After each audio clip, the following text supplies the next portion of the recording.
ఆ ఊరిలో అంతా గుడ్డివాళ్లే. ఇక్కడ అంతా అంటే మనుషులే కాదు, కుక్కలు పక్షులు కూడా. మరి అక్కడ వాళ్ళు ఎలా నివసిస్తున్నారంటే అదే మిస్టరీ. మెక్సికోలోని ఆ కొండ ప్రాంతం టిల్టిపే.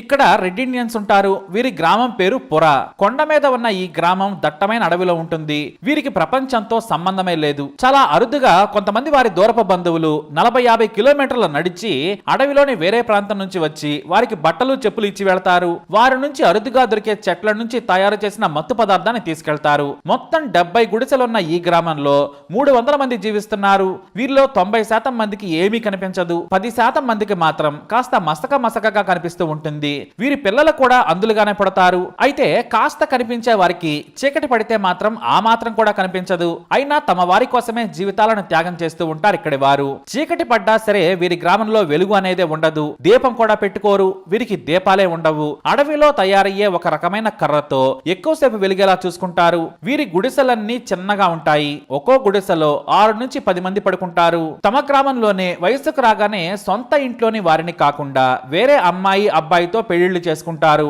అంటే సొంత తల్లిదండ్రుల పిల్లలు తప్ప ఎవరినైనా పెళ్లి చేసుకోవచ్చు అన్నమాట. అన్నా చెల్లి అక్క అనే వరుస ఉండదు. వయసుతో కూడా లింక్ ఉండదు. ఇలానే వందలాది సంవత్సరాలుగా బ్రతుకుతున్నారు ఈ గ్రామస్తులు. అయితే కొన్నేళ్ల క్రితం అడ్వెంచర్ టూర్ కి వెళ్లిన 2 యువకులు వీరిని మొదటిసారి చూశారు. అక్కడ అందరూ అందులే ఉండడం చూసి షాక్ అయిపోయారు. అయితే కొత్త వాళ్ళు తమ ప్రాంతానికి వచ్చారని తెలియగానే కాస్త కళ్ళు కనిపించే వారంతా వారిపైకి పదునైన బాణాలను విసిరారు. చివరకు వారిని ప్రాధేయపడి బ్రతిమలాడి మేము ఏమీ చేయము, సాయం చేస్తామని చెప్పారు. వారి గురించి తెలుసుకుని షాక్ అయిపోయారు. గుడిసెల పక్కనే ఉన్న వారికి వ్యవసాయం ఉంది. పళ్ల నుంచి కూరగాయల వరకు పండించుకుంటున్నారు. అందరిది ఒకటే వ్యవసాయ క్షేత్రం. అందరూ పని చేస్తారు. తినడం కోసం అన్ని చేసుకుంటారు. అందులైన వారంతా కూడా కళ్ళు లేకుండా వ్యవసాయం చేస్తుండడం ఆశ్చర్యం కలిగించే విషయం. స్పర్శ ద్వారానే అన్ని పసిగడతారు. అయితే కాస్త కళ్ళు కనిపించేవారు ఇళ్లు నిర్మించడం, ఇతర విషయాలను చక్కబెడుతూ ఉంటారు. పెళ్లిళ్లు అయినా సరే వారి పిల్లలకు కూడా కళ్ళు కనిపించవు. చివరకు చాలా కుక్కలకు కూడా కళ్ళు లేవు. అయితే కొత్త వారు వస్తే మాత్రం వాసన పసిగట్టి అరుస్తాయి. కొన్ని పక్షులకు కూడా కళ్ళుండవు. ఇంకొంతమందికి అయితే కనుగుడ్లే లేవు. ఇంకొంతమందికి ఒక కన్ను కాస్త కనిపిస్తూ ఉంటుంది. మబ్బులు పట్టాయంటే ఏమీ కనిపించదు. సూర్యుడు బగబగలాడేలా ఉంటేనే కళ్ళు కనిపిస్తాయి.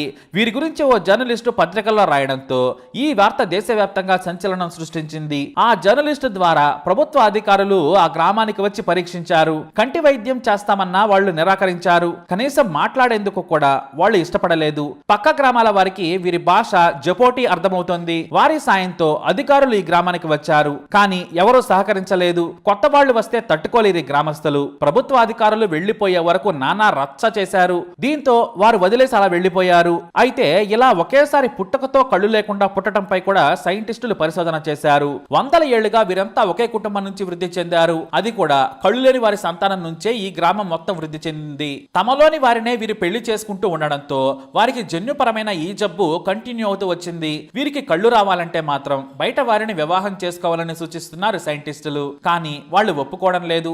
మాకు కళ్ళు లేకపోయినా పర్వాలేదు, మేము చాలా బాగున్నాం, బయట వారిని మాత్రం పెళ్లి చేసుకుని జీవితాలను నాశనం చేసుకోలేం అని భీష్మించుకుని కూర్చున్నారు. అయితే వీరిలో పెళ్లి వేడుకలు పిల్లలు పుడితే మాత్రం సంబరాలు పక్క అడవుల్లోని గ్రామాలకు కనిపిస్తాయట. మద్యం తయారు చేసుకుని విందుతో హంగామా చేస్తారట. కళ్ళు లేకపోయినా వీరు చేసినట్టుగా ఎంజాయ్మెంట్ ఎవరూ చేయలేరు అని పక్క గ్రామస్తులు చెబుతూ ఉంటారు. ఈ గ్రామంలో పూర్తిగా కళ్ళు కనిపించే వ్యక్తి అయితే ఎవ్వరూ లేరు. అంతెందుకు దాదాపు 20 కుక్కలకే కళ్ళు లేవు. కొన్ని పక్షులకు కూడా కళ్ళు లేకుండానే జీవిస్తున్నాయి. మరి వాటికెందుకు కళ్ళు లేవనేది మాత్రం మిస్టరీనే. మరి ఈ బ్లైండ్ విలేజ్ పై మీ అభిప్రాయాన్ని కామెంట్ ద్వారా తెలియజేయండి. వీడియోని లైక్ చేయండి, షేర్ చేయండి, మా ఛానల్ని సబ్స్క్రైబ్ చేసుకోండి.